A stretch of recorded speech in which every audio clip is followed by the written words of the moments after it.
Welcome to Tippcast by the Nina Guardian.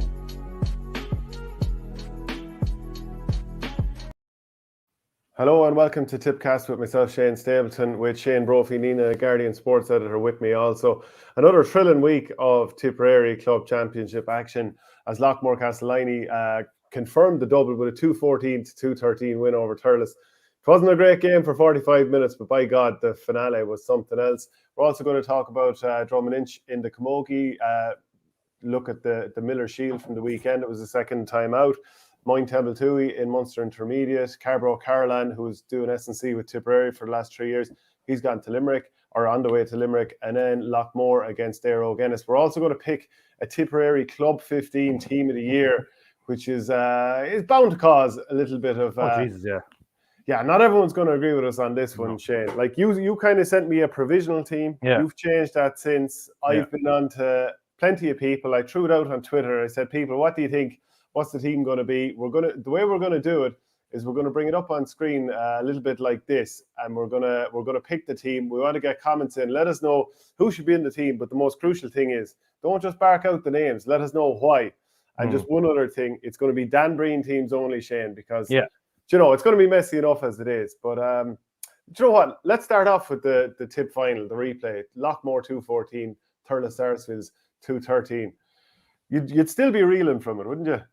I would, yeah. Like I wasn't actually supposed to be working the match on Sunday. I had a week booked off from work, and I was going to sit this one out and watch it on telly, but I suppose I work demanded I had to go down initially because the cover I had to go to cover another game, and I'm sort of glad I was able to go down there because just as you say, I would say the entire second half, I just thought once Loughmore got going and they got the 1-3 after half time, I thought it was just frantic hurling, like it was real old style hurling, and I suppose it's the type of hurling I think most hurling enthusiasts love. It's like, I know a lot of people like maybe the Limerick style and the Waterford style, where I find it very robotic hurling, maybe. So some of the hurling they play, it's all prescribed and it's worked on in training. Like we heard, Loughmore and Thurles was really who wanted it more.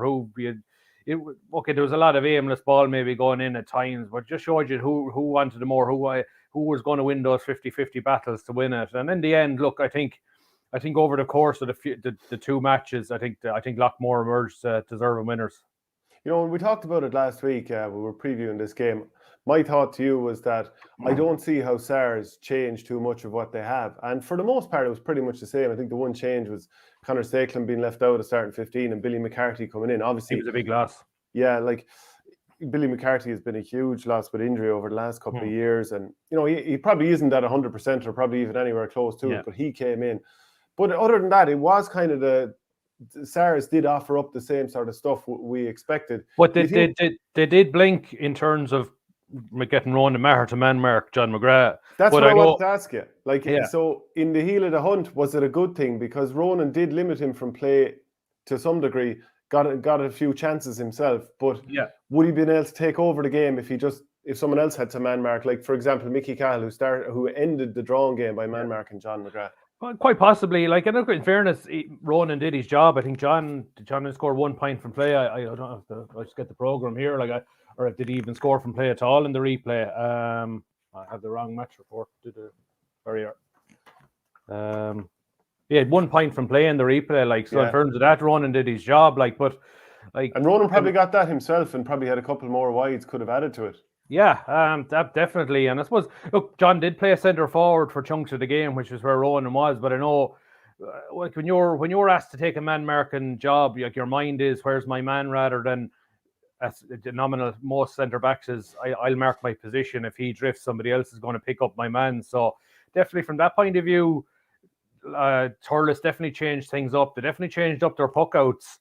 Because they won a greater share of them. They went more. They tried to pick out the two Cahills in the middle of the field more, and it is strange enough in a way is that actually Thurles definitely changed things up more from the drawing game. Yet it was Loughmore who ended up winning by staying still.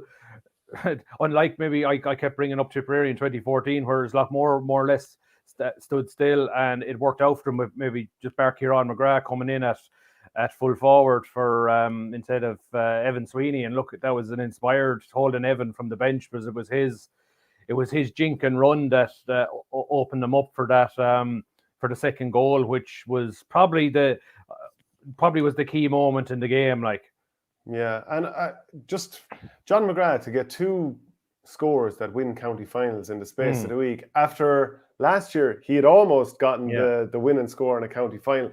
That's the stuff that every young boy and young girl goes down to the local park and practices that last shot to win the county final, isn't it? Like, it is dream stuff.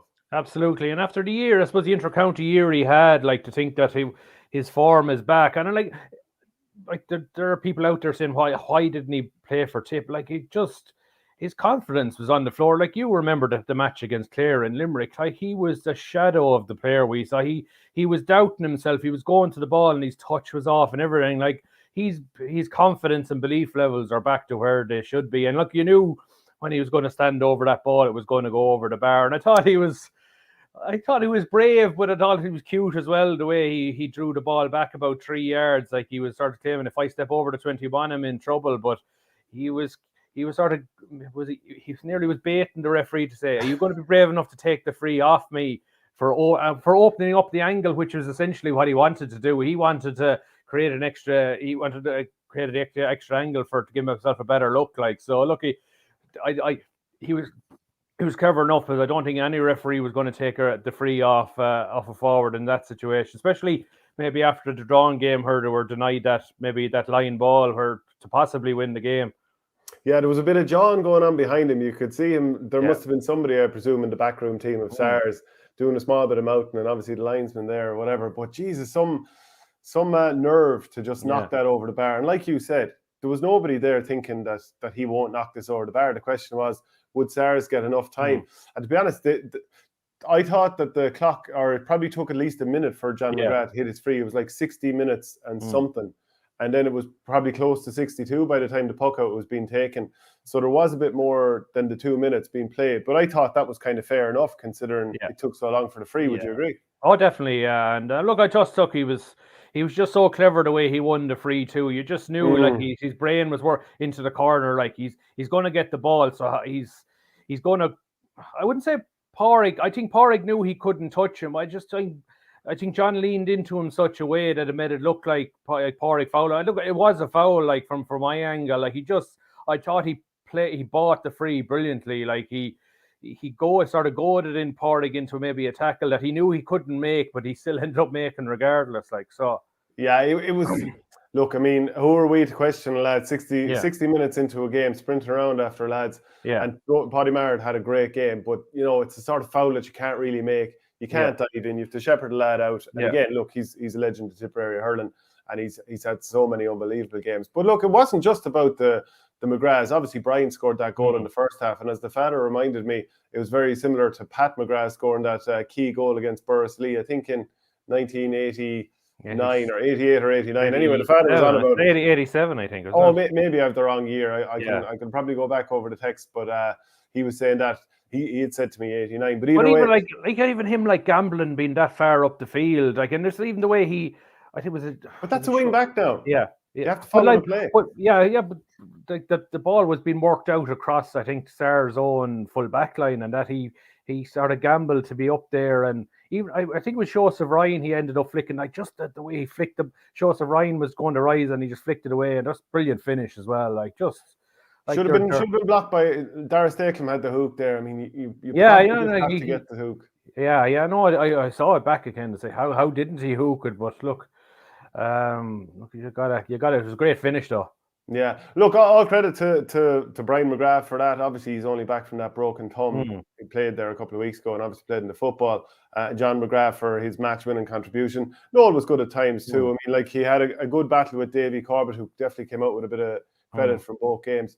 But it was some of the other lads in that Loughmore team too that you can't not mention. And once again, Kieran Connolly. I mean, and John McGrath, who won man of the match. Sorry, John Maher, who won man of the match. Those two guys are giving Colin Bonner plenty to think about. Oh, definitely. Like I suppose, look, John has been incredible, and like, I think we've seen that the switch from intercounty hurling or football to intercounty hurling, it's not seamless. Like we saw when he came on for that 15-minute spell against Limerick in 2020 in the Munster final, how off the pace he was. Like, and I suppose this year he had his maybe fair share of injuries, maybe with Tipp, and didn't get a proper look. And I'd like to think, look, like Colin Bonner is going to have it. Look, he just knows how to play that centre back spot so well. And look, if you have that, you could put Ronan Maher out at the wing where he could actually arguably be more effective, like, and he can get forward and do some damage. Like Kieran Connolly, look, he just has that sort of 45 to 45 engine. I think Tipperary are badly looking for maybe the likes we haven't probably had since probably Shane McGrath maybe retired. Like he just all action and able to take a score too. I thought Tomas McGrath was very, very good as well. Like he just picked up an awful lot of ball around the centre of the field, and they definitely won the midfield battle over the two Cahill. Stephen Cahill was decent, but I think overall Connolly and Tomas McGrath were very good. And then look, Willie Evanston to keep Paddy Creedon scoreless from play again, like 2 matches, marking down probably one of the outstanding young forwards in the county this year, kept him scoreless in over 2 games, like was impressive going. And he's going to be featuring certainly in the discussion for our Tipperary club team. Sorry, Paddy got a point in the drawing game, but like it's holding to 1 point over 2 games. Very, very good. Yeah. And as I said, probably both of them are going to feature in our discussion for the club team of the year. You know the way you had been talking a lot about the slow starts that Loughmore were having to games, but they were finishing strongly, which they did again. But I was looking at, they went behind early on. They were 5-2 down at the first water break. But they'd missed so many chances. Of their first 6 chances, they only converted 1. So it's not like they're not getting into the game per se. Yeah. They're just not. I don't know, is it composure or is it what? But like to me, that's not down to tiredness. No. It's very hard to say it's down to tiredness. Yeah, I know. I think the 5-2 scoreline was a little bit misleading this time, but definitely in the commercials game, even going back to the Borrisley, the drawing game, like they definitely were. They were slower out of the blocks. They weren't creating chances. This time they were creating chances. And like, I don't know what it was with the Klein and end goal. I think it was a 22 wides into that end between both teams and just 8 up at the far. And I know there was a crossfield breeze, and it did seem to tail the ball out to the left-hand side of the post and wide, like so.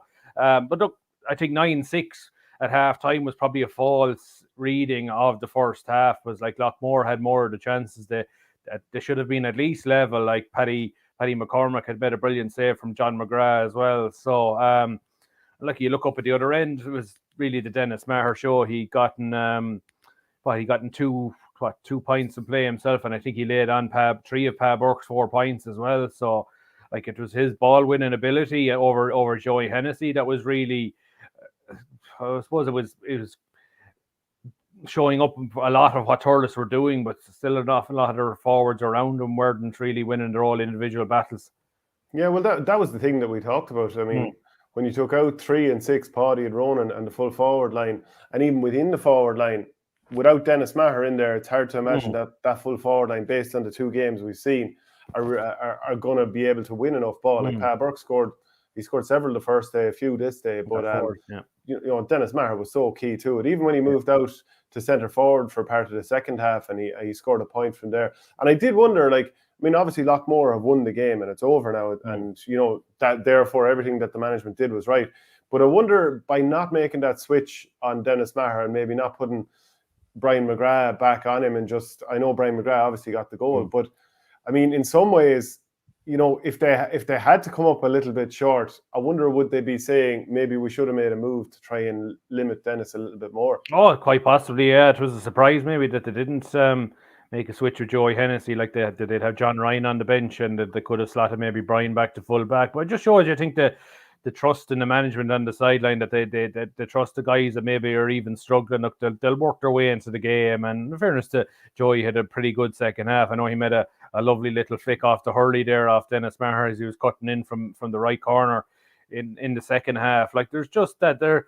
I suppose that's the one thing about this Loughmore team. I think it's the one thing that's strikes out a mile, is that they just don't panic. Like, and like, I don't know what sort of a job Aidan McGrath has, but if Aidan McGrath is not broke after a few days, buying a few rounds for the parish that he owes for that free he hit short to John Maher and ended up in the back end. And like, better teams than Loughmore would have folded then when you see a goal like that going in after all the disappointment they've had last year in the hurling final. But look, they just came back and they got the winning score. Like it just I suppose they were never going to win it easy, or maybe be able to enjoy a carefree maybe last minute or two, which was always going to be a helter-skelter finish. And I suppose that Dara Stakelum goal really created that.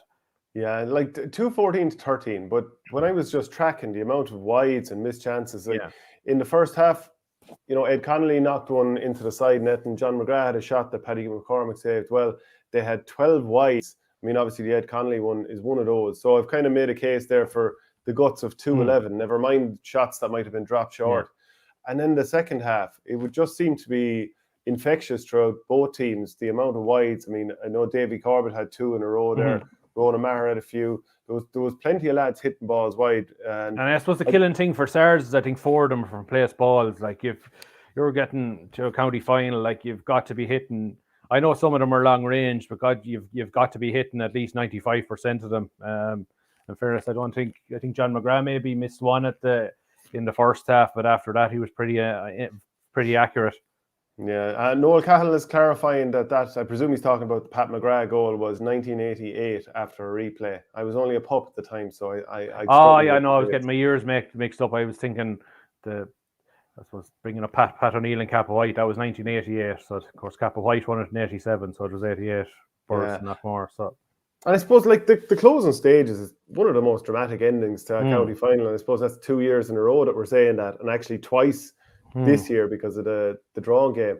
But I'm going through it here, some of the notes that I made during the match. And you had Davy Corbett, he levelled it on 49 minutes, 1-11 each. Then Noel had a goal chance saved when a point up. Then you had the Liam's goal, 2-12 to 1-11 a few minutes later. Goalmouth scramble then with Sars attacking, and Kieran McCormick goes and gets a point the other end. Then the Aidan McGrath free cut out by Conor Stakelum, and he laid that on beautifully for Dara. That little flick was gorgeous. 2-13 to 2-12.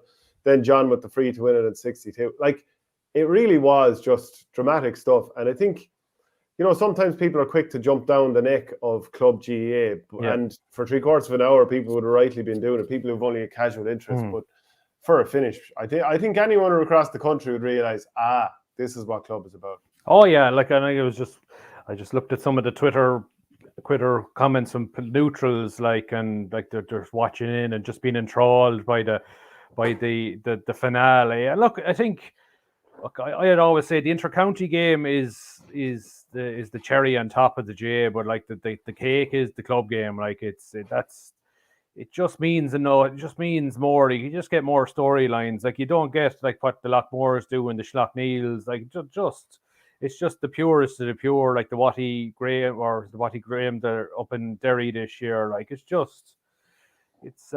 that's why I think while it's going to be very, very strange next year, starting the Munster Championship on Easter Sunday, and potentially if Tipp don't go well, they'll be knocked out of the championship in the middle of May. But I just think long term, like I always look at the GAA like a pyramid. The GAA has to be, where you're professional sports, you don't really need a strong base for a professional sport at the top to thrive. Whereas the GAA is an amateur organisation. If your base, the club game is not strong, your inter-county game will get nowhere. Like, and that's why the club games has remained so special. Look, we've had 2 brilliant Tipperary championships, even adding in Oreen and intermediate the last couple of years. And look, I'd say it's only going to whet the appetite for next year, where it's going to actually, you're looking at probably county finals played by mid-October next year, so you're probably having to have the guts of the season played in good weather from now on. Did you see any hope for Dennis Maher, who turned 30 during the summer, getting any recall? I mean, myself and Michael Verney were talking about it the other day, and I think it's probably a little bit unlikely age 30. I remember him playing in All-Ireland finals back in 2014. Do you see any chance of it? I personally, you could say on performances, think, God, he's worth a look, but I just wonder, I don't know if the inter-county game is conducive maybe to, I think his I would say his ball winning ability is incredible, but I think a full forward in the modern inter-county game has to be able to move, like, and I just think I think his footwork has always probably been the weak point of Dennis Maher's style, like, and I just like it's scoring 3-3 from play in 2 finals in November. Can you do that in May, June, and July on rock hard pitches? I'm not so certain. Like so, but look, it all depends on what Colin Bonner and Tommy Dunn want in terms of a player. Look, if you want Dennis Maher there and 55 minutes are gone and you want a target man at the edge of the square, what he'd be some asset to have off the bench. Like so, but I think as a starter in the championship, I just think you need somebody that's good in the air, but it's also mobile. I just think that lack of mobility maybe is something that might hold him back. And plus, he's 30, and like he's had a couple of looks under previous Tipperary managements, and he hasn't made the grade. So I'm not. I'd say what would have changed between now and then. I would find it difficult to think would he have improved enough to make an impact now at this stage of his career? He definitely went through plenty of injuries. I think shoulder injuries, stuff like that would have held him back. But definitely around 2014, I thought really, really encouraged by his form. And look, he's playing brilliantly. It remains to be seen. Plus, he's a full-blown forward. Like he was being rotated between the backs and the forwards. Like every second year, Thurles seem to be moving him from back to front. And now it does look like forwards is where he'll be probably for the rest of his career. Well, see, that's the curse of the player who's 6'2", who's relatively mobile and is honest as the day is long. So he's going to work hard for you wherever. Yeah. Whereas some lads who are slightly more of a 1 or a 2 trick pony, they end up kind of solidifying a position and they're always left there. So maybe that's kind of the curse of the versatility for Dennis Maher. So while we're talking about all things inter-county, Carborough Carlin, who's obviously done S&C for Tipperary for the last couple of years, looks like he's heading off to join Limerick. Is this something that concerns you? I mean, like we've seen a couple of changes to Limerick over the last few years in their S&C situation. They keep turning on. Look, as good and all as he is, I don't think that an S&C person is absolutely irreplaceable. I mean, if you get the wrong man in or wrong woman in, it can be disastrous for you. But I don't think it's necessarily going to be the end of the world. I don't think so. Like I'm not surprised. I always thought that when Sheedy went, Carborough went with him. Like, and he was more or less a lot like Teneo, sort of tied into Liam Sheedy. So, and look, Carborough has been involved in the Limerick setup before in terms of their academy. So look, he's gone back to what familiar territory. And like I believe, I think the county board are working hard on. I think maybe they're hoping to have something announced imminently in terms of, I think, a tie-in with Satanta or one of it's not the sports lab in Thurles, where there will be a full-blown program tie-in between all Tipperary teams and hurling and football, senior down to minor, and just in terms of, I suppose, monitoring, and like you have, if a certain S&C coach moves on to somewhere else, you still have the data there for the new person to come in within the company and do it. So, look, I don't know if there's anything. From what I know, like I think in S&C, it's sort of. Does anybody else do anything different? Is it all about? I think there's nothing special in S&C really. I think it's just how you monitor it really. Like and like some coaches are better than others. Like, but I like what different? Like I'm sure there'll be elements of that certain coaches will bring in, but I think it's like I think it's a lot like American football. You always hear about it. You never hear of a bad coach in American football. They're always great coach, even if the team is rubbish. Like so, like I think Colin Bonner will be clued in. He won't have anybody poor in there next year. Neither will David Power. Yeah, well, I do believe that the right S&C person can, especially if you've had bad S&C for a number of years, and like you look at Cork, they have a head of athletic development. I'm not sure if that's the exact term, but they have someone overseeing the whole thing. You feel like Limerick are moving that way, Galway are moving that way, and do you know what? Even just from the S&C coaches I've had myself over the years, you know the difference when you have somebody who's doing something that's they're almost explaining why this is match specific for you. And like Tipperary have been blown away physically the last couple of years. Part of that is down to team selection and maybe not putting in quite enough young legs and having that mix and match of experience with the legs and maybe bringing on the experience towards the end of the game. Something we've talked about before. But like even look at the Cavan footballers the last couple of years. They brought in Andre Quinn, who'd been involved with London Irish and some of these lads who played rugby for England. They bring him in and he turns, like look at Cavan now, they look like machines. I know they got destroyed by Dublin in the All-Ireland semi-final last year, but they've looked in rude health and like a big difference. Same time, I know they're after getting relegated down to to Division 3 or 4? Four, yeah. Division 4, along with ourselves in the football. But look, it'd be interesting to see, and I like the idea of a link up with the college there, because when that's on your doorstep, you have to maximise it. Look at Dublin using DCU and everything else. You just absolutely have to maximise what's on your door infrastructurally. Also, there's reports that Liam Sheedy is going to be involved with the Monaghan footballers next year. So it's a fine little spin from Tipperary, from Portrue up to Monaghan. And I'm just looking from last year. Obviously, they got to the Ulster final last year and lost by a point to Tyrone. Before that, they haven't won the Ulster title since 2015. And to be honest, that was their only final since then. They're, regularly in Division 1, pretty good team. To you, Banty McEnany, he's the manager. What do you see in this? What are your thoughts on this? I think it's an interesting one for Liam Sheedy. I didn't think Liam would ever completely step away from GA. I just think he's definitely one person that loves loves a challenge and something different. And look, going into a senior intercounty football setup is certainly different. And look, if you look at Monaghan, they've been so close, and for a small county, they're definitely punching above their weight. And I think I can't remember who was it 2 years ago when Banty came back in. Did he got a high profile coach in with him then, didn't he? Donny Buckley was definitely brought in. He must have a great way of charming people to get involved, with his setups. Because did he pinch somebody out with Tyrone? I think for it was Peter Donnelly. Peter Donnelly. He stole him from somewhere else.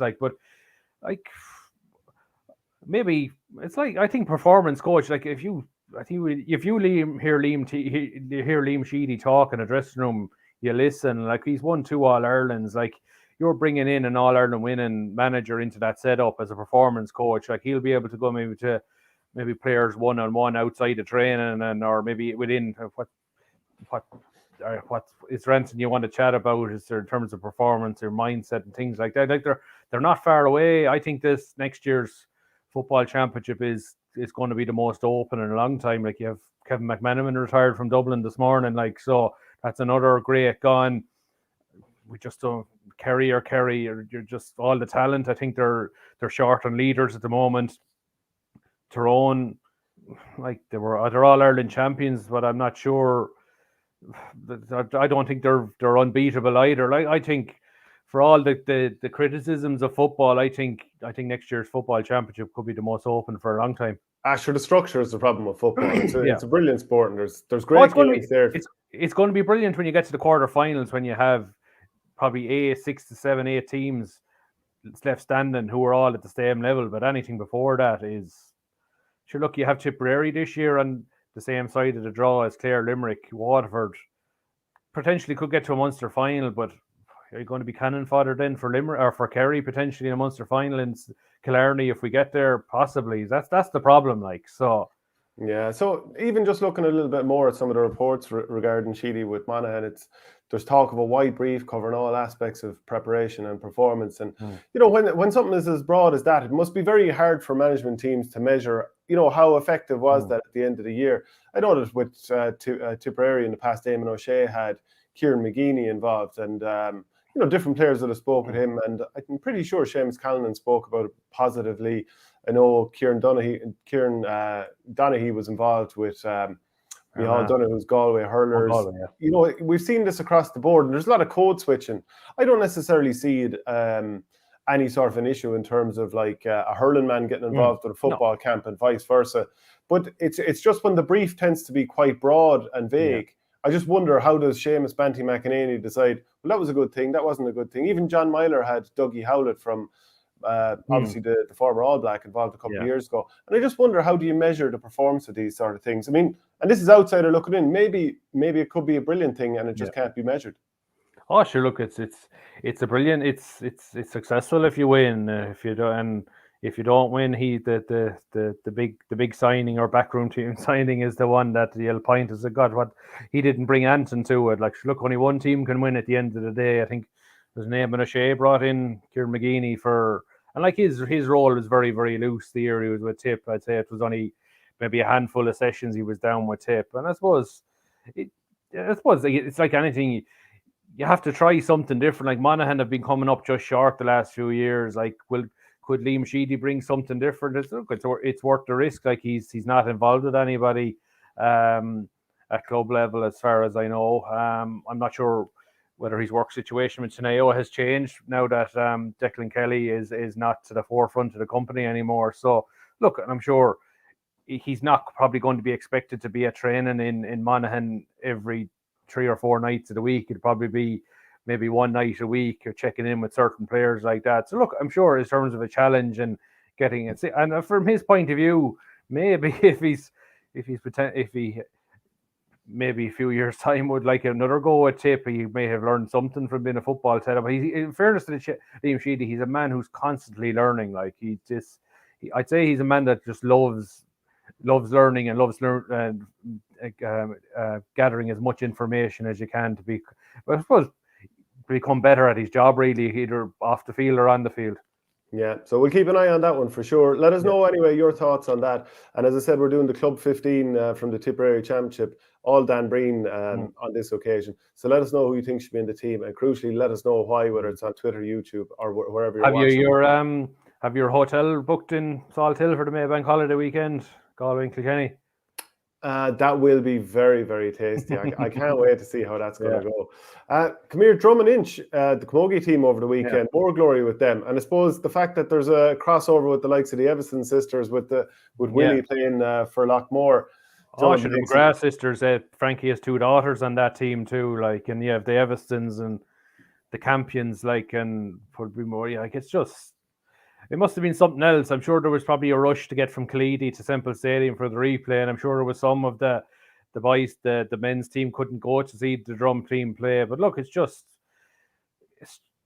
incredible the amount of the cousins between the McGraths and the Eversons, the Campions, and like they're all and like every one of them seems to play. Like, I think, and they all seem to be successful. You throw in the shorts there as well, like between the Upper Church and Drum and Loughmore, the amount of them that go on to play GA and also play to a high level with their club, and like it must be just an incredible run. And I was keen to make sure on Twitter that they weren't lost in this thing. It was like what Drum have done, doing 3 in a row in Camogie and Tipp and winning a Munster title, and now hopefully trying to win an All-Ireland. They could end up winning 2 All-Irelands in the space of a few weeks, but they have a tough ask against Sarsfields and Galway in the All-Ireland semi-final on Saturday week. Like, so. But look, it's an incredible run, and there's just that. I'd say there's no doubt that culture that the Loughmore fellas bring. It's there with the girls too, and it's filling into Drum and Inch Camogie as well.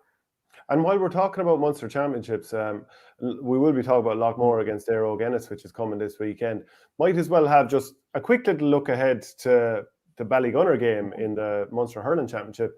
Like, Ballygunner battered Ballyea 320 to 2-6. I don't know if you got a chance to watch it at the weekend. And the thing is, the scoreline flattered Ballyea. They were absolutely terrible. They got a couple of goals towards the end. They had no Tony Kelly. You accept that. But this is Ballygunner with no game for 58 days. Yeah. Loughmore are going to be up against it. Oh, there's no doubt about it. It's hard. I suppose we'll probably get a better sense of how good Ballygunner are the next day, because or is it on the flip side, is it a poor reflection of maybe Clare or club hurling at the moment? That, like, I you would have to worry for, like, how could Ballyea win a club championship with Tony Kelly not able to play? Like, and you see the way how much Tony Kelly is front and centre for Clare, and that you think he's more than that for Ballyea. And look, maybe they were just so focused on proving people wrong in Clare that we're not a one-man team. And in fairness, they won a county championship without him. But look, they look so short against Ballygunner. Look, after Saturday night, when you saw referees struggle after being 10 weeks out of a game, you say, God, will Ballygunner struggle? But I suppose in contrast to referees who had won their first county championship, like Ballygunner, probably even in winning Waterford, had one eye on Munster. So look, they knew what was coming. They were able to take a few weeks off. I think they only had 5 guys maybe were doubling up with Galtier in Waterford football, whereas referees probably were gone off completely playing Waterford football with Starlights. And like, you know as well as I do, if football is a slower game, and if you go off for 10 weeks maybe playing at a slower level of football, it's hard to get the speed level back up. Whereas maybe contrast to Loughmore, they're switching between hurling and football. They're not going to fall off a cliff in terms of the speed level you need for hurling. So look, it's going to be they're going to be underdogs. But look, Loughmore are going to love that, and it's interesting that the game has been fixed for Dungarvan rather than Walsh Park. So so it's probably, I wouldn't say it swings things back slightly to Loughmore, because I'm sure Ballygunner playing Field plenty, like, so it's not quite in Ballygunner's backyard in Walsh Park. So, but look, I'm definitely not ruling Loughmore out of that one. Definitely not. No, I mean, Ballyea didn't score from play for almost 50 minutes. I think Pierce Lillis got that first one. Philip Mahoney is back. He's looking good. We'll obviously preview this an awful lot more next week. But Desi Hutchinson, don't think he scored from play. Peter Hogan, who had a great season with Watford, don't think he did. Pádraig Mahoney got one near the end, and still they put up 320. So whether you see it as those players not been fully on form and maybe Loughmore can expose that, or whether there's an awful lot of areas that Ballygunner can improve. Plus, like the pressures on Ballygunner, they're talking the talk about trying to win Munster and All Ireland, but it's easier said than done. Like, so, they have to put their money where their mouth is. Like, and like, it's when you start cashing checks, when you start writing checks, you have to cash them. Like, and it's you have to make sure that the hurling is there to do it. And until they do it, we have to wait and see. So there was a Miller Shield round 2 over the weekend. Did you hear much in terms of any players standing out necessarily? Not. I suppose I hadn't been at any of the games, so I was just following up from the North Tipp against the West Tipp game. I suppose that was the West won by a point, but the game was sort of destroyed by wind. Like, it was 2-12 to 6 points at half time, and the West only scored 1 point in the second half, but it ended up being enough to win. So I suppose, like, you look at the likes of from the West point of view, I think Jack Ryan of Clonalty Rossmore looks like a guy that he's come of age a bit this year. Like, he's Declan Ryan's son. Like, he's really come onto the Clonalty team and he's hit the ground running. And he's a big physical player too, like the father. Like, so, like, he was very good. Willie Barry got 2-2 at full forward.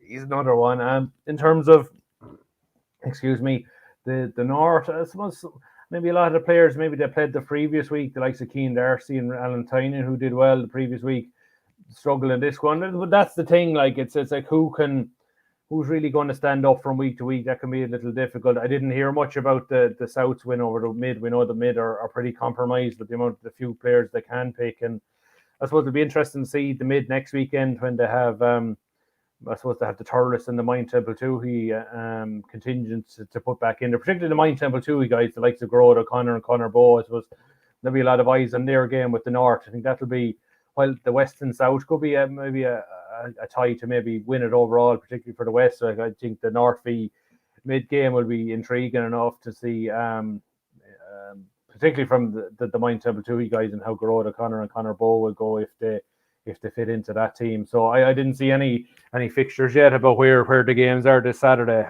But look, I think I suppose when you look at it, 8th of December is when inter-county training starts. So I'm sure there's going to be, I'd say a lot of players have probably been contacted at this stage in terms of being given a training program. I'm sure that probably it's the last chance saloon for the remainder this weekend to come on board.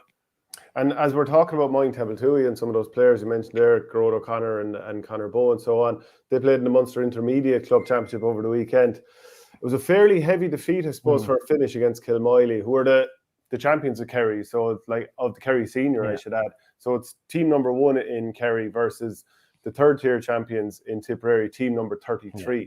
So obviously you can see that there's no shame in losing to the number 1 team in Kerry, but 4-12 to 14 points for a finish.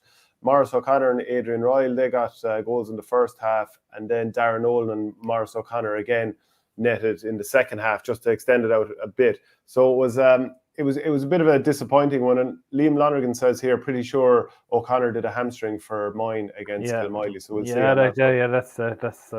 That's disappointing. But I'm sure. It's not going to. I'd be surprised if he's not within the Tipperary setup come the new year. I don't. There is no shame in losing to Kerry Senior Champions. We know that pocket of hurling there and outside of Tralee up towards Listowel, how passionate they are from it. Look, they have John Myler over the team, and I know John Myler was at county semi-final and Tipp in the county final. Like, he had his work done, and like this, in fairness to Mind Temple Tui, I was talking to Liam England, our manager, on the radio show last Friday, and they were going gung ho for this. Like, they weren't just happy with winning Tipperary. Like, they wanted to go and represent Tipp and get as far as they could in this, and that they were well beaten. I think it's an indication that, look, I think that the decision to change our second tier to Premier Intermediate, and there we have our 17 team going into Munster, is, look, it's justified. Because look, I would have looked at that last week and said, okay, Mind Temple 2, you were very, very good Tipp Intermediate champions, and said maybe this team has the potential to go deep, and then you put them out against the Kerry senior champions and they're well beaten, conceding 4 goals. So look, if you put Templederry in their place this year, I think Templederry would have had it all to do to beat them, especially a team that scores 4 goals away from home in Temple 2, his own ground. Like, so, but I would have thought Templederry, if they were playing this year, would have had more, just a little more about them to maybe get the job done. So, look, I'm sure people, I just think the manner of that defeat, I know Skeena-Rinky bet Trinee Parnells in the Munster Junior last week, Ben, but I just think in terms of intermediate, I think it was full justification for maybe the decision that has been made that the Premier Intermediate champions will go forward to Munster Intermediate next year. Yeah, we're going to talk, speaking of Munster, we're going to be talking about Loughmore against Aero Guinness in a little while, but I think it's time for a big deep breath and name our Tipperary Club 15 Team of the Year, because this could get ugly, Shane. Get your comments in, let us know where we're right, let us know where we're wrong. We're going to make a burst at it here. We'll start off in the goals, and I'll tell you, we've had a few comments in on Twitter saying that Kieran Short of Upper Church should be the man in here. Paddy McCormack made some great saves in that county final. What way are you leaning? I'd say ahead of the drawing game, I had Aidan McGrath as my goal, just because of he pulled off some great saves in the championship, and he was moving from an outfield position into the goals, and he had really missed the beat, like, in fairness to him, like, and that's a difficult transition. But I just thought for his performance in the county final, and he'd been very, very steady all year, I'm leaning towards Paddy McCormack. Like, he pulled off some tremendous saves on Sunday. Like, he's been a model of consistency not only this year but over the years. I say Kieran Short had a great year. You throw in Barry Hogan and Killidangan, did very, very little wrong. Probably arguably made one of the saves of the championship against J.K. Brackens in the group stage. But I think from Shane Doyle, it was a brilliant save, a match-winning save. You've Reece Selly or Mind Temple too. Mike Harkey-Burris had an excellent year as well. But and Mark Chute as well, another converted outfield player into the goals for Nina Oak, had a very, very good year. But I sort of flipped my vote between drawing game and replay from Aidan McCormack Aidan McGrath to Paddy McCormack. So I don't know what you think. Well, you see, I suppose the tough one here for Aidan McGrath is that free that kind of he hit short the other day, and I don't think his defenders necessarily helped him out either. Yeah. But I think that mistake, and also I would have seen the first goal against Sars in the drawing game, I felt he could have come out and dominated his area a little bit more. So I think for that reason, and the fact that I thought Paddy McCormack made so many saves the other day, I'm on the side of Paddy McCormack here. But, I acknowledge all the comments coming in for the likes of Kieran Short there. And there are some teams that obviously didn't get out, or groups that also might be in consideration here. So let us know who you think should be in and why. Plenty of comments came in on Twitter last night. The likes of Colin Shelley, Owen Fenley was mentioned from Mullinahone, John Maher, Rona Maher, Brian McGrath, Alan Flynn, Michael Doyle, Killinall. You see, there's plenty of players, but we are going to stick to. I watch the spoof ones. There's lads trying to catch us out with some names there that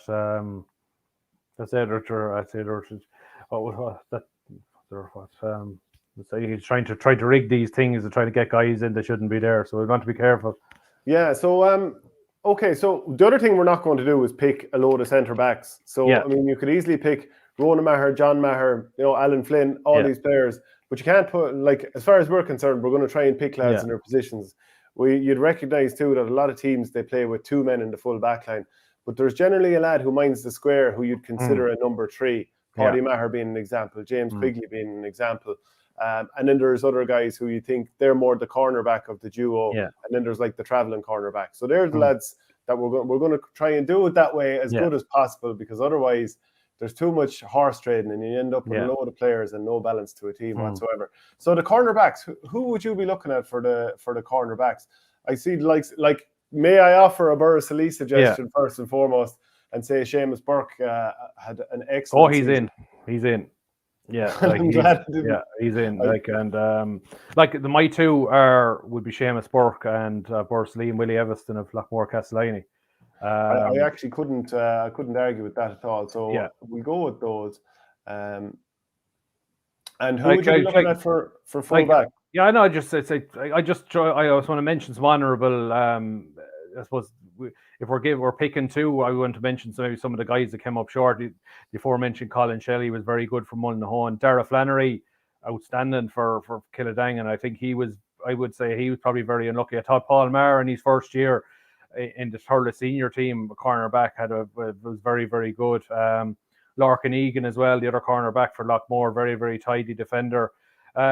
James Sinnott and Ross Gray, a young lad now, he really impressed me now in a couple of games I saw. So give him a shot. And Josh McCarthy as well. I know I personally, and I think you agree, you probably see him maybe as more of an attacking wing back than maybe a cornerback. So I think there are a few names, but everything Seamus Burke and was very, very good all year for Bursley. And then look, Willie Everson for Paddy Creedon was scoring all about him in the championship, and he was kept to 1 point over 2 games, and in the county final, and like that takes some doing from a defender, and that definitely got Willie Everson into my team.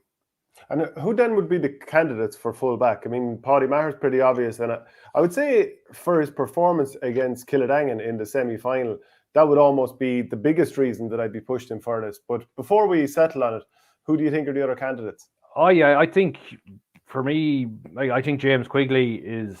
I think he's been playing very, very well in the 2 Miller Shield games. I think he's just a tough, old-fashioned defender. Like whether that kind of a defender can go well at inter-county level, I'm not so sure. Like, but look, he's doing everything he's been asked of in terms of playing with Killadangan. He's been just ultra consistent. I suppose the thing that probably marks him down a small bit this year is I suppose that he found it to go on tough against Dennis Marr in that semi-final, but so did Joey Hennessy over 2 games in the semi-final. I thought up to that Joey Hennessy was very, very good for Loughmore, but I think there's no doubt. I think Pádraig Maher has been the outstanding full-back in the club championship this year. Yeah. So we're just going to slot him in the full-back spot there. Now we move on to the half-back line. As I said, get your comments in. It's never too late. If someone makes a very compelling argument for someone in the full-back line, this is the worst line of the lot, because there's going to be guys left out that don't deserve to be left out. Like, it's just but we're not picking 3 centre backs who are all sweepers. Like, as a centre back, generally, you often don't have to mark your man. You do to some degree, but a lot of the time you just have to stand back, sweep, pick up a load of ball. And this is why I'd be marking very hard on sweepers who don't use the ball well. So I mean, it might come down to that too. Yeah, I know. Backs? Yeah, we did say on Sunday we're going to mark players that played in certain positions, but like I was doing a bit of research, and I sort of just in terms of, did anybody play at wing back? Maybe okay, he might have played a few games at 6, but he also played a few games at 5, and that's sort of where I'm creating a little bit of flexibility there in terms of my 2 wing backs. Who I'm going to go for Alan Flynn of Killadangan and Brian McGrath of Loughmore. We know Alan Flynn has played a lot at 6, but he did start off the championship at 5, and when David Sweeney got injured, they ended up putting him back in at 6. Like, so I think arguably if you were picking a top 5 players of the county championship for Player of the Year award, Alan Flynn is in it. He's just so good for them, and I just like, you see, for 5 or 6, like, this guy could play anywhere. You could also nominate him in the middle of the field too as well. But I just think he did start out a few of the earlier rounds at wing back, and I just think. Am I right in thinking he scored 5 points from playing one of the games, or am I thinking of a game last year? Yeah, I think, was it the Loughmore game in the first round of the championship? I definitely got 3, I think. Like, so, like, people might come back and say to me, God, he played more of his hurling at 6, but look, he's equally comfortable at wing back as he is centre back. Like, and that's why. And look, we know Brian McGrath, and having to play 2 matches with a broken thumb like was incredible, and getting a goal as well. Like he's been very, very good. Like there's honourable mentions there again. Like if Ray McCormick, Boris Lee was very, very good this year. I think he's definitely one. I think who should be on Colin Bonner's radar. Craig Morgan in Kilruan McDonough is very, very good. David Corbett. Declan McGrath is able to kill it hanging as well. I think Declan McGrath is probably the unlucky one, like so, but Alan Flynn and Brian McGrath for me. I don't know whether do you feel that, or am I being taking liberties with Alan Flynn, or no? I don't. I you wouldn't say that he was absolutely centre back throughout every game, but yeah. So do you know what? I cut a little bit of slack on that one, but again, as we said, if somebody thinks that there's another player that deserves a little bit more hop than we're given at the moment, let us know. And, like when I went on Twitter on Sunday, I said 4 into 3 don't go. So we now know we've 2 left for 1 at centre back. Like so, if you know what I mean. Like so, I do. Yeah. So this is going to cause a small bit of consternation. Yeah. The easy thing to do is go with the star intercounty man and just say Ronan Maher. But John Maher was outstanding in an awful lot of the games and got man of the match in the county final. That's where I'm leaning, and like we're probably going to lose the one fan we had in Thurles now after this, not finding a place for Ronan Maher. Like, and I suppose technically he did start a corner back last week in the final when John started for about a minute at corner back and went out, or corner forward and went out centre forward. Look, do you know? I think we'd be doing the very typical thing of giving, you know, like when an all-star is given to a big name, and we've. I think the best centre back this year.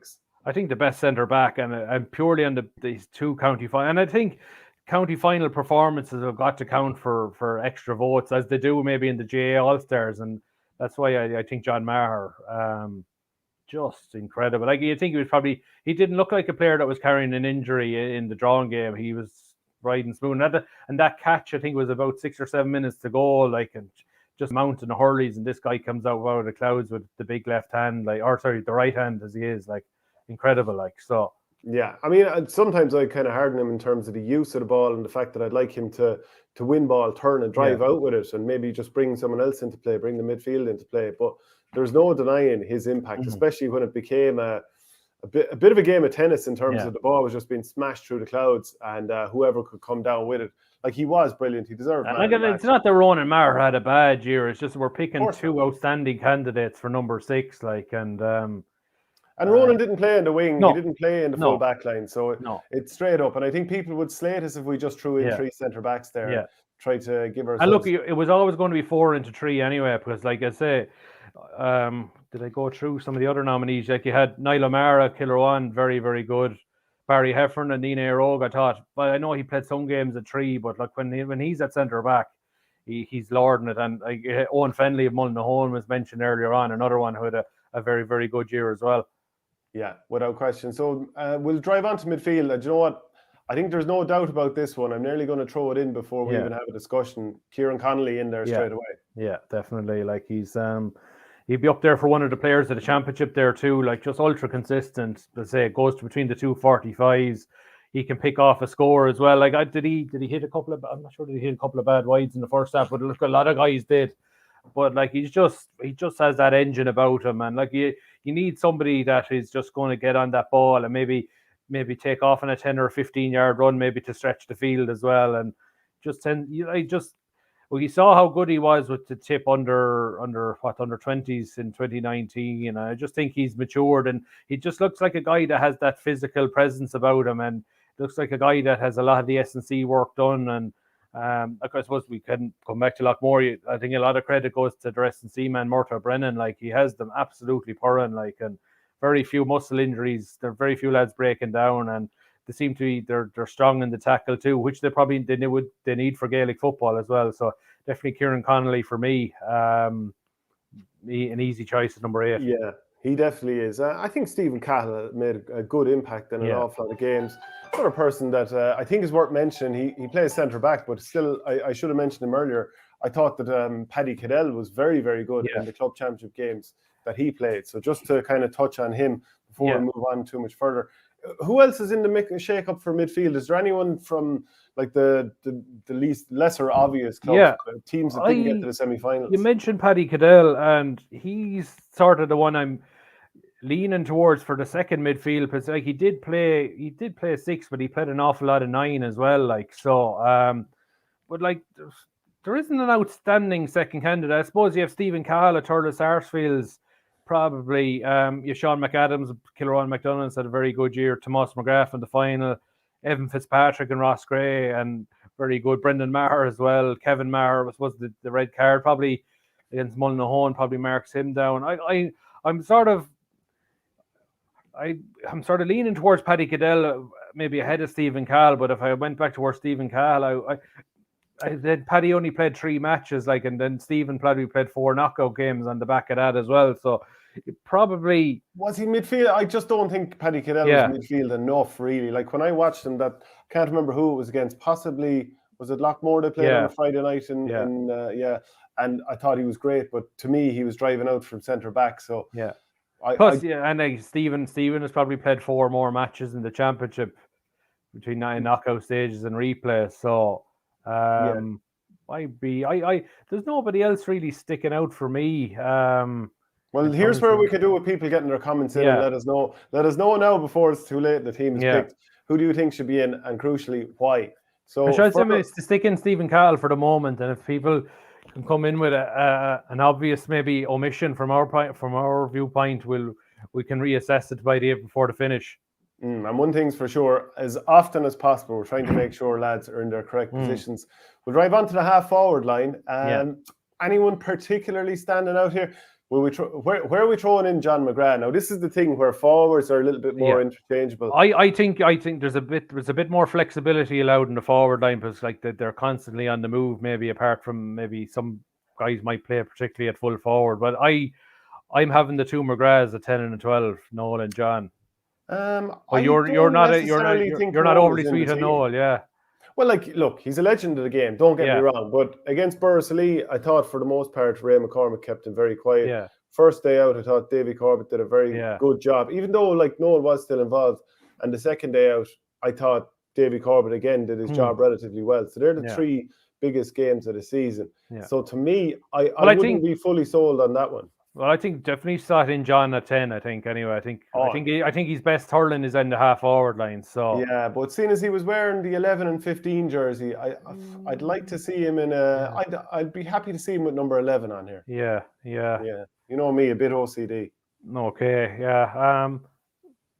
there's a bit of flexibility. You could put about 10. Like I always started leaning at Joe Gallagher for 11, but Joe is equally effective on the wing in some of the games as well. Like so, I think Joe for Kildangan had an outstanding year. Like he was just, even in the match they lost against Thurles Sarsfields in the semi-final, he was up along with Paul Finn, I think was the leader of the attack. Like he got 3 points to play.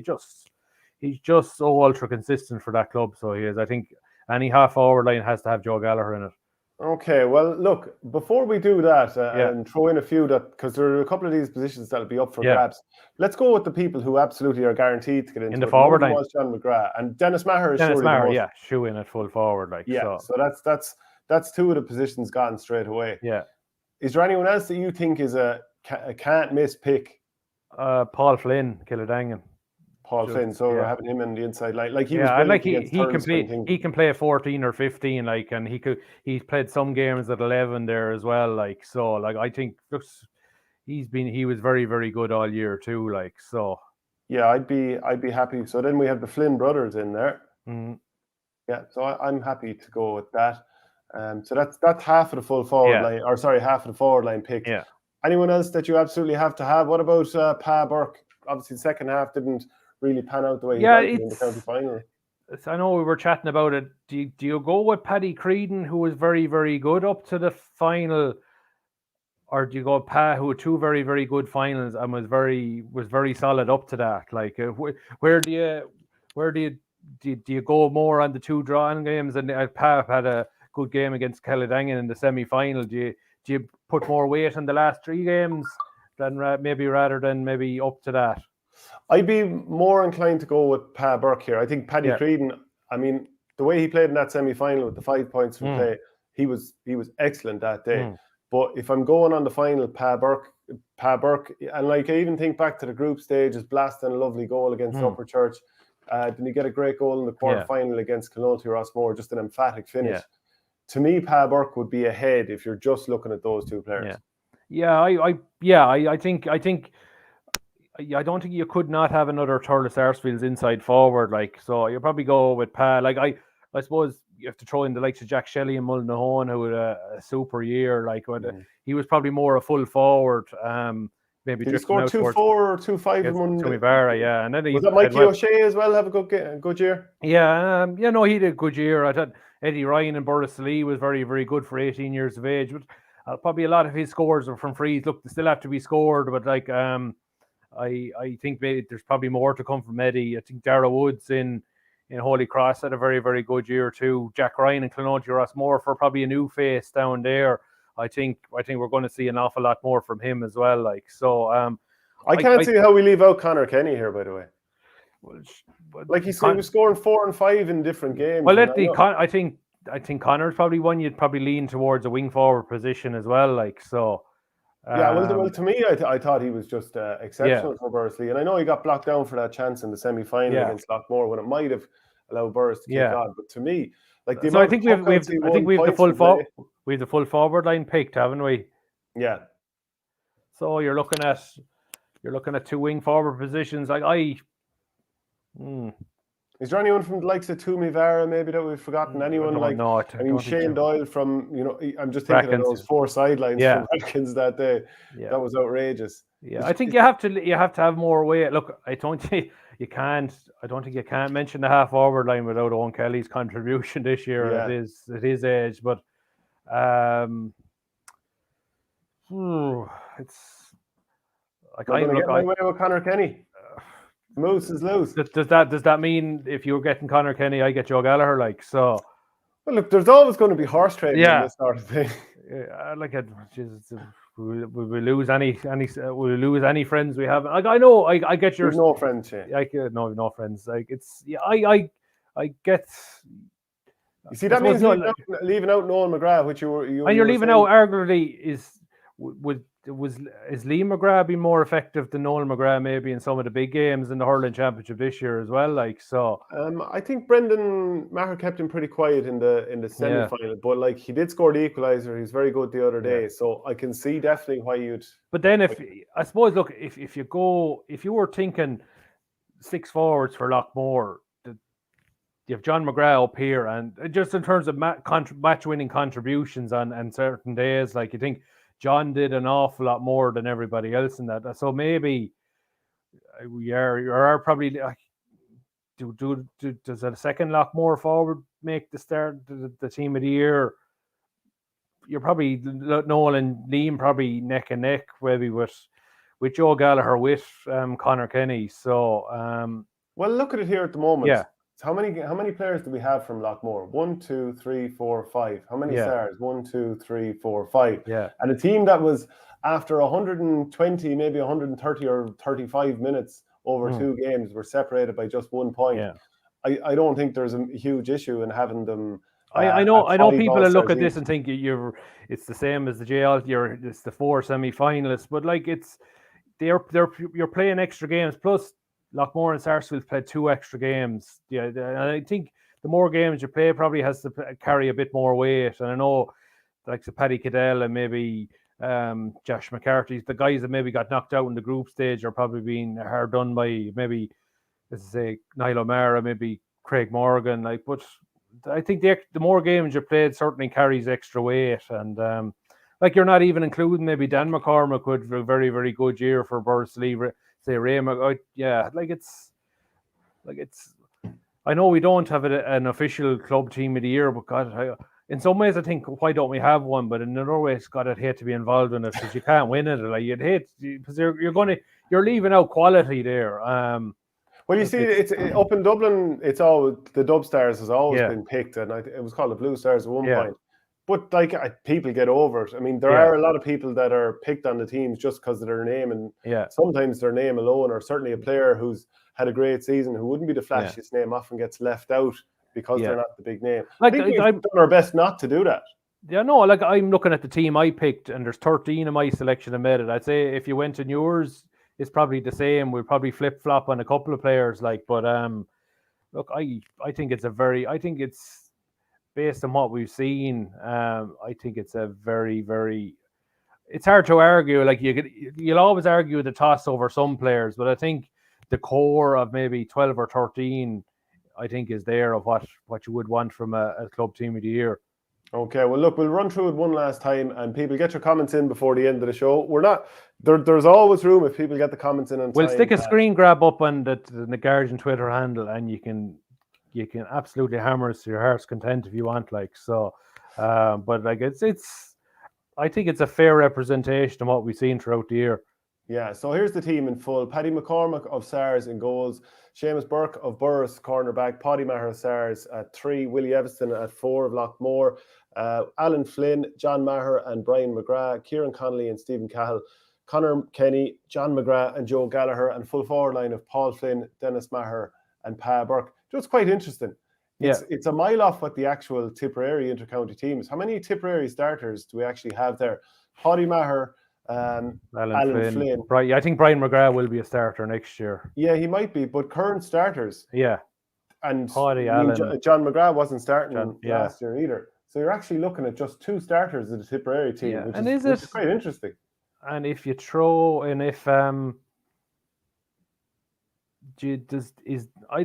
that a reflection maybe on the Tipp management last year that they weren't picking maybe guys that were in form, or maybe it's an interesting conundrum. Like, is it in terms of, look, okay, you're not including maybe the likes of Jason Ford, who's played at Oreen Club level, and players like that, like, but yeah, in terms of, I suppose the vast majority of maybe players on a Tipp panel will probably come from the top 16 clubs of the year, like, so. Yeah, that's true. Liam Manton says, love the pod, lads. Keep up the good work. Yeah, and keep the comments coming in. We absolutely love getting them. We don't know it all as much as we like to think we do. That's a bit of banter at the end of the day, but like, I suppose it's you're sticking your neck out there to try and pick a team of the year. And look, I suppose the good thing about it is the quality of the Tipp Championship has made it, in some ways it's made it easy, but in some ways difficult, because plenty of guys are putting their hand up, like, so it'd be interesting to see how many of them I say Liam mentioned, like, we're focused on the Dan Breen clubs, like, and look, if you were throwing in maybe an overall championship, I think Sean Ryan, but look, Sean probably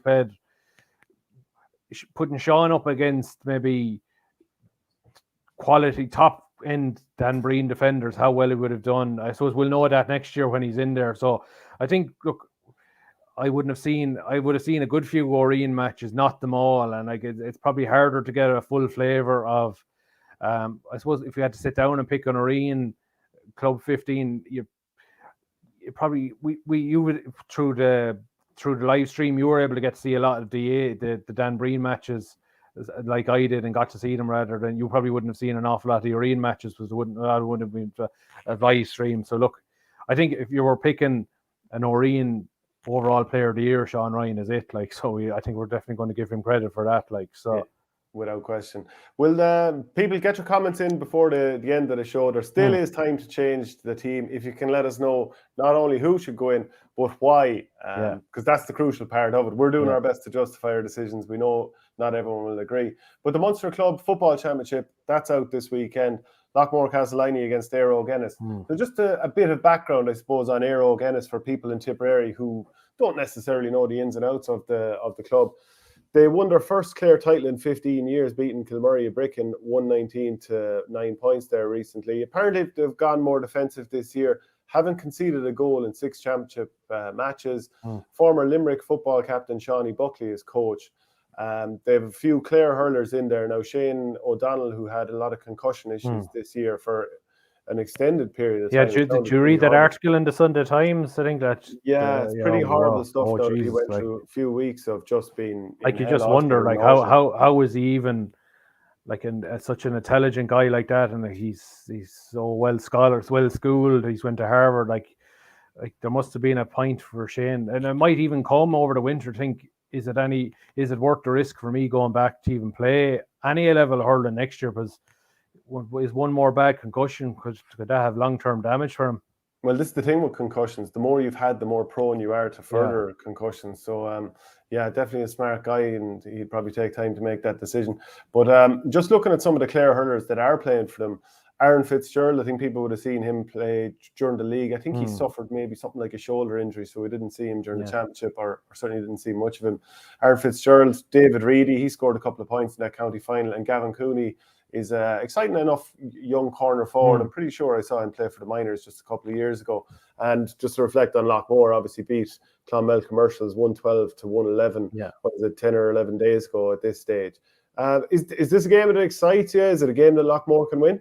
I think it's a game that can win. I think if there's one, like you think, and I think if there was other clubs in Loughmore's scenario, they'd nearly mail it in and say we're happy with our lot for the year. We'll go down and we'll enjoy it, and we won't be put too much store on it. But like tonight, when Loughmore gather in the field in Castleiney, they'll be going bullheaded for this. Like they're a very traditional club, and I think standards and standing means a lot to them, and they know they're while they're going out on Sunday to represent their parish, they're also going out with the Tipperary jersey effectively on them, and they know they have to go down there and represent Tipperary the best way possible, and the only way they will do it is to go out and give the best account of themselves. I think this could be a very dour struggle. I think if we'd reading with it, Loughmore or Éire are a bit defensive. Looking at Loughmore playing football, they're a very, very cagey team that tend not to risk. They like to dominate the ball. They'll hold on to possession until an opening comes. So I wouldn't be a bit surprised if this is a 7-6, 8-7 sort of a game. And look, if that's the scenario, I think you're not going to back against Loughmore not winning it. And look, in 2016, they went down to Dr. Croke's, probably at the height of Dr. Croke's power, and only lost by 5 points in their own backyard. You go back to 2013, lost to they had Na Piarsaigh beaten that Munster club semi-final, probably as Na Piarsaigh were probably just getting going with their great team, like, and I wouldn't rule them out at all against Ballygun or Éire Guinness. Look, I'm not going to back against them. I definitely won't. And if they win that, they have a home semi-final against St. Finbarrs. They could be going 20 weekends, and then they tell you Noel McGrath will be kicking football right up to his wedding on the 22nd of December, and you think there'll be some. We were saying off air, like Loughmore. I actually think whenever Loughmore's year, if Loughmore survive into January, either in football or hurling, I think they'll find it very, very hard in January.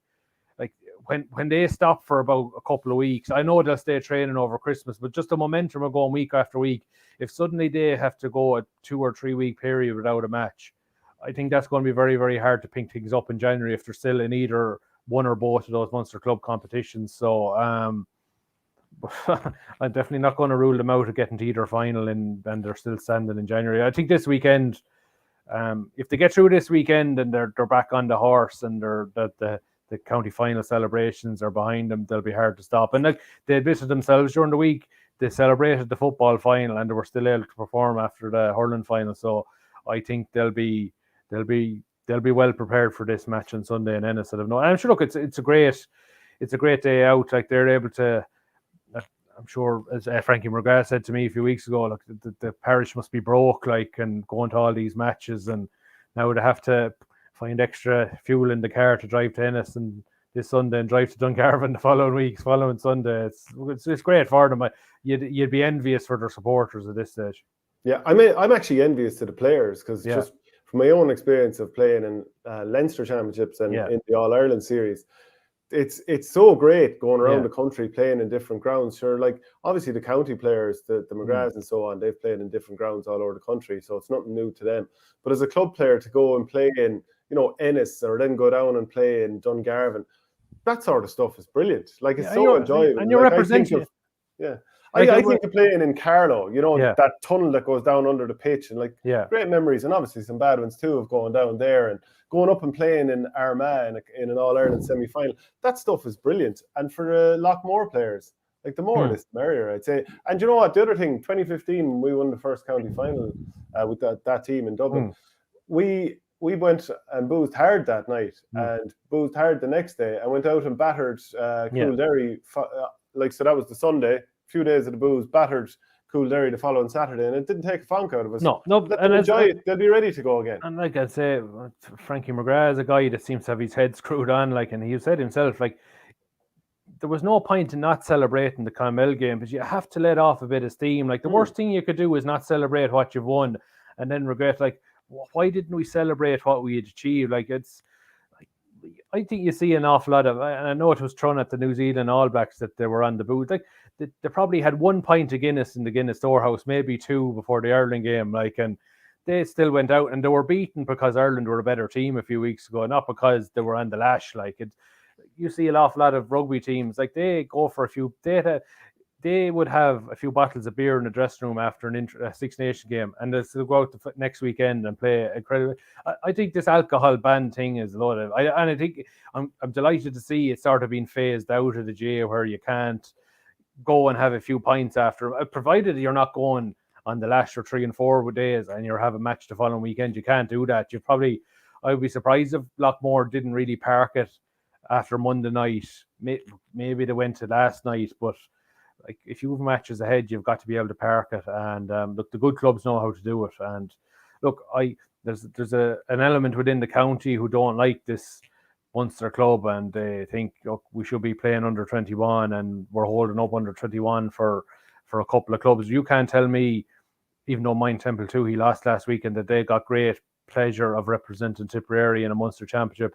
Skinny Rinky doing the same. We will have Drum and Inch and Ballina this weekend in Munster Intermediate Junior Football. Like, the pride they're going to be saying, we're going to represent our county. And like, I would have felt it ourselves in Laura, where we played in Munster Club back in 2007. Like when we were walking into Nina that day in the dressing room, and you're seeing Len Gain, or God, Len is coming from Killarwan to watch us play, and you have lads from Ballynahinch coming in to watch us play. Like, you're representing your county, and you're representing something bigger when you're going to the Munster, and it might be the only one opportunity you get, and I think you've got to take advantage of it when it's there. And I think it's one of the most successful things that Jay have ever done is the provincial club, and extended it to intermediate junior has been incredible. And we saw Tommy Walsh's reaction when Tullaroan won the All-Ireland club, intermediate club, and they can't say that getting to play in Croke Park was meant as much for him as he did winning all those All-Irelands for Kilkenny. Absolutely. So that's it for Tippcast this week. Get all your comments in and make sure to follow on all the social channels. We'll chat to you next week, Shane. Yeah, if we're still alive.